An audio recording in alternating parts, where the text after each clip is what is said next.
Hey y'all, come on a day excursion with me. This is the once a month trip where I get out of the house, away from the 2-patient crew, but I'm still working. I'm coming to the butcher to stock up on some good quality meats and heading to Sam's and just some general errands overall.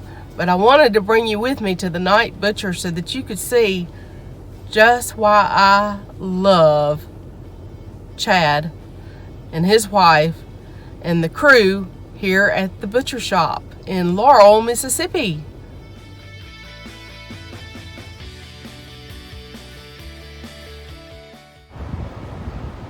Welcome to a day out with Mimsy. Today is the first of the month, and every month I come here. It's one of my favorite places. It's called the Night Butcher, and they sell grass-fed beef, pasture-raised chicken, all those good things. Now some of their beef is grain finished, but it's at the end, and I'm sure it's a good quality grain. This is a great place to get meats for those of us that do not raise our own on the farm. So, if you're ever in Laurel, Mississippi, the Night Butcher is the place to be.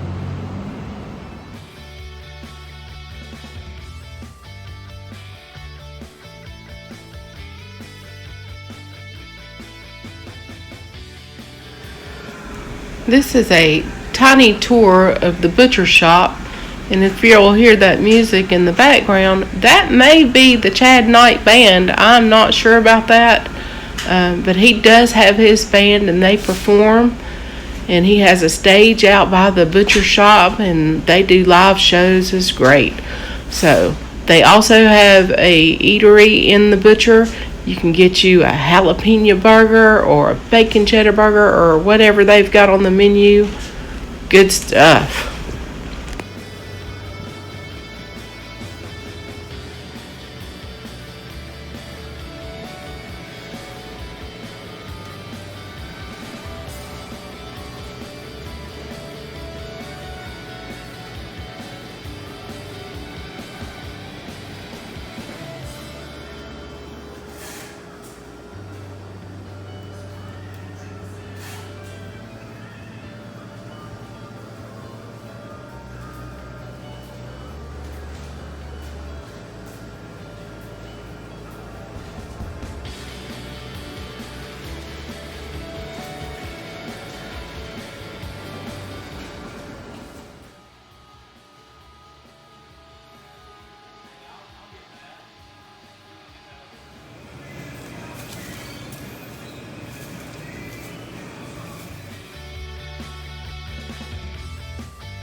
Well, we're on the road, headed to the next location.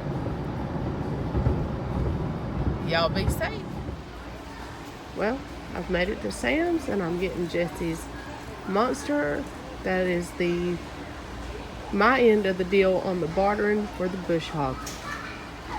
That, and he's gonna get a nice meal sometime soon. So I've been to the butcher, I've been to Sam's, I've been to the UPS store to return a part that we ordered for the zero turn that wasn't quite right, but we've already got the other part in, got it fixed, and mowing grass. So I'm trying not to get run over. And I will catch up with you later. So I'm over here on the back side of the mall, but I'm not going in that place. I am not a shopper. I will order offline if I need something. Online. I'm not a shopper. I'll order online if I see something I need. I just do not like this mess at all. I don't like having to go out and do stuff. Now this is a once a month thing for me. Once a month is just a little too much if you ask me. Anyway, the backside's deserted anyway.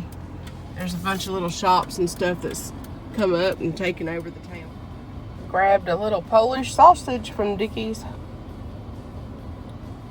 Not bad at all. It may have a few wonky ingredients. I'm not sure. But like I said, I've not ate since yesterday sometime. And I didn't eat much yesterday, so I think I'll be okay. If not, I'll feel it tomorrow. Taking a little detour and visiting my dad for a few moments before I head home. Well, I made it back home. Headed down this rough old dirt road that I love so much.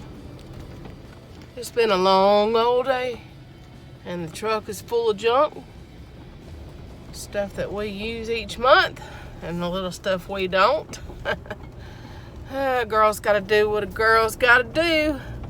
But we're back at the home 20 and happy to be here. Glad this chore for another month is done. I'm gonna be showing y'all how I process this chicken in just a little bit. There's no place like home. Clicking those heels 3 times, Candace, Dorothy, and the Wizard of Oz. There's no place like home.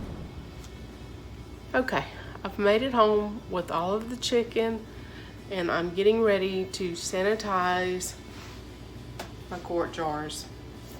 Then I'm gonna prep the chicken. I'm gonna show you those huge chicken breasts from the night butcher in just a moment. Okay. I've got my jars and my lids sanitized. I ran them through the dishwasher this time so that they got really, really hot. I'm not going to be particular about keeping the jars hot or anything like that because the chicken is cold and I've left my canner cold. Got one of these, just a Presto canner, and so I've got my water in it, but I've not got it turned on. What I'm going to do is raw pack my chicken very snugly into the jars, wipe them with vinegar, put the lids on, and then set them in and can them for the allotted time. And I'll give you those time specifics, not specimens, specifics. I'll give you those time specifics in just a moment. I use 10 pounds of pressure. For my altitude. You need to check the Volcano book or the USDA to find out exactly what you need to do. But mine is 10 pounds of pressure, and I believe it's 90 minutes. I'm gonna double check that. But anyway, so let me get this chicken out and get it rinsed off, and then I'm gonna lay it out and show you some of it. I won't be able to lay it all out at one time. I don't have that big of a space to work in, but I can lay some of it out and show you. And I just cut it in chunks when I can it. Sometimes I cut it in slices like for grilling or fajitas or something like that. But today's purpose is canning, so I'm just going to be chunking it, okay? Just a moment. This is a nasty job, so I do wear rubber gloves. Now, this is the package that I have the night butcher, Chad, wrap in. This is a freezer paper, and I usually just get him to do 5 breasts per pack. I bought 10 of them today. You're going to see why it doesn't take more than that for a month or 2 months, because these things are huge.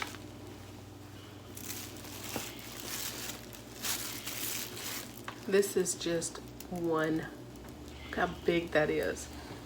That will feed 4 of us at least. I mean, it may even take less than that, but I usually put at least 1 of these, sometimes 2 in a jar, and then I can make a chicken salad or shredded barbecue chicken for sandwiches for them, and I just eat it by itself without the barbecue sauce, because the barbecue sauce has sugar in it, and y'all have learned by now I'm keto, so I just do the chicken breast. I don't add water. I just put the chicken chunks in the jar and let it form its own broth. Yummy.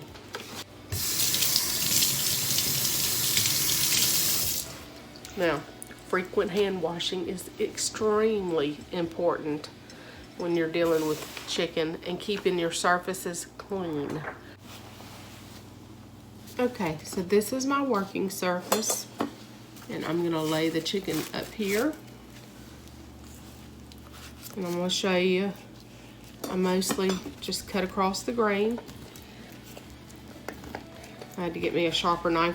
I have this meat cleaver, but I really prefer a butcher knife, especially if it's sharp. I'm not real good at sharpening knives. I need to get some of you good hunters to teach me how to sharpen a knife really well.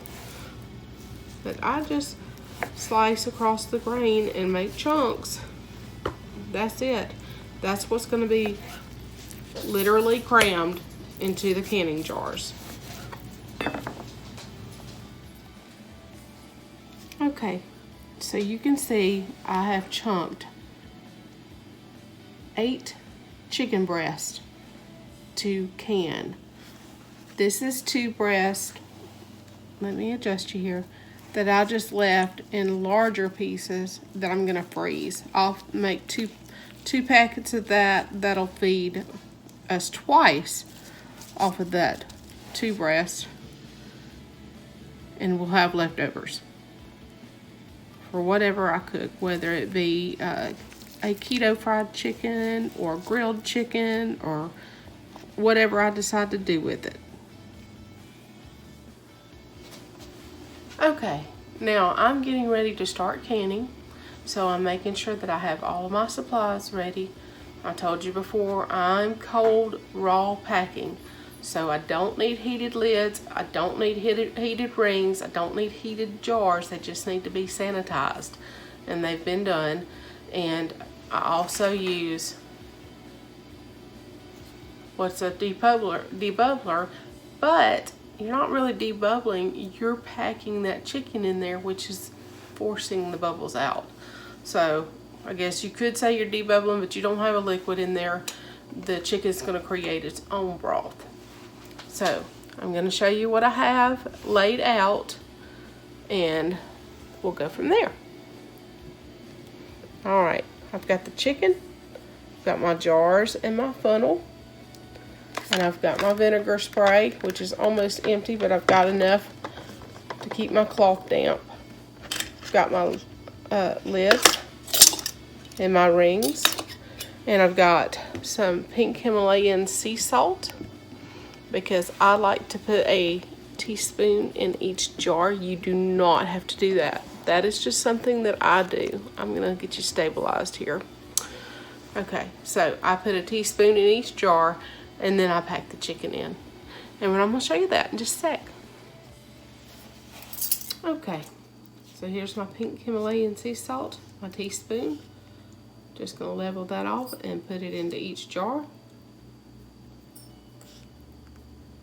I only have 4 jars sitting here right now. I've got others ready, but I'm not exactly sure how much it takes because it's been several months since I canned chicken.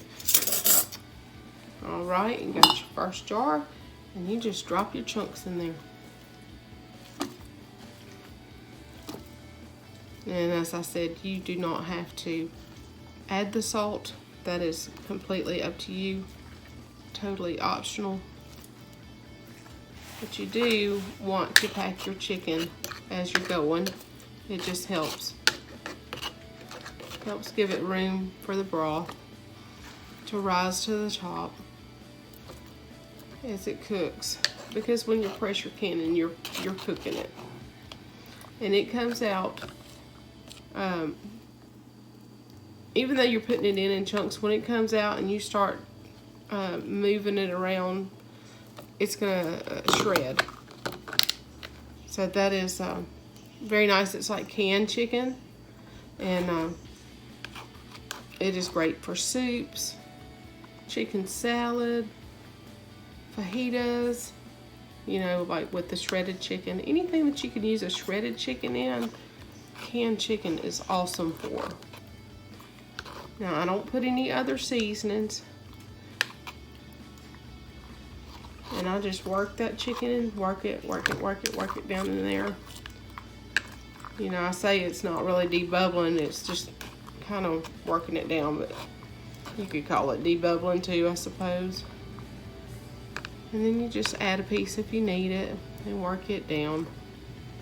And you can take your fingers and smash it, whichever, you know, whatever works best for you. I keep my gloves on, and I keep extra pairs beside me just in case, because it's a nasty job. And you've got your cloth. You want to wipe that rim really, really, really good. Now you notice I'm not using my chicken handling hand to do this. And you could fill them all up and then take your gloves off and come back and do all that.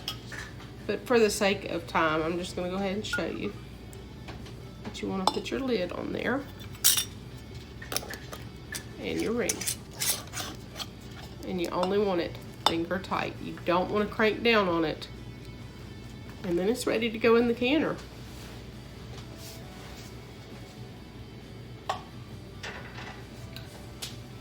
Then you set it to the allotted time. Okay, well, I ended up with 4 quarts of chicken exactly. And since I don't want to run a half empty canner, I am going to can filtered water and put that in place. And this is great for having on hand for wound care or baby formulas or anything that you might need some sterilized water for, flushing the eyes, anything like that. If you have a canner then it's not quite full, get you some filtered water and can it up.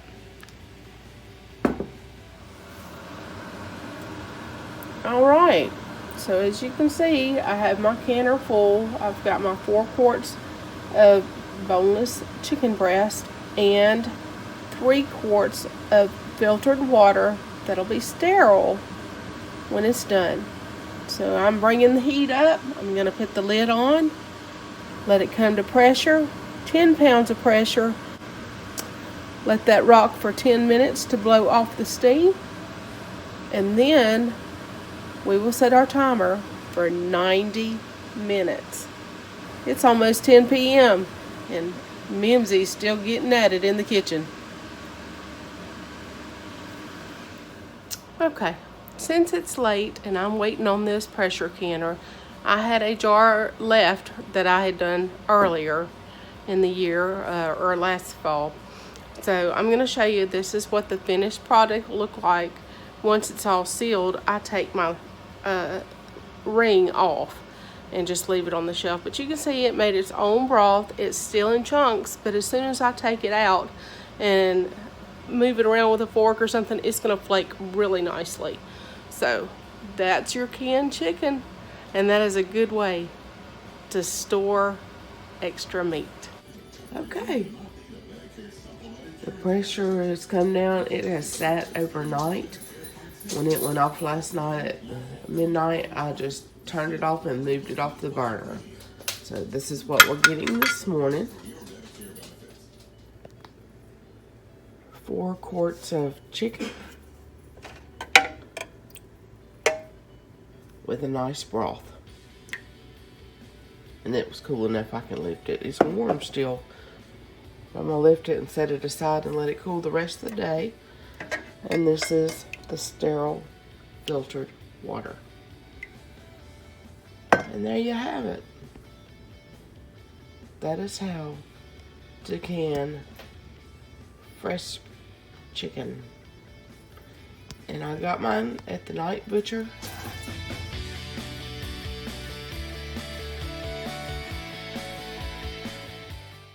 Chad and his wife and his crew, he'll hook you up.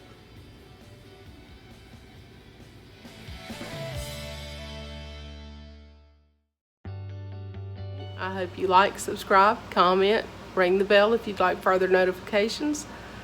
Otherwise, we'll see you in the next video.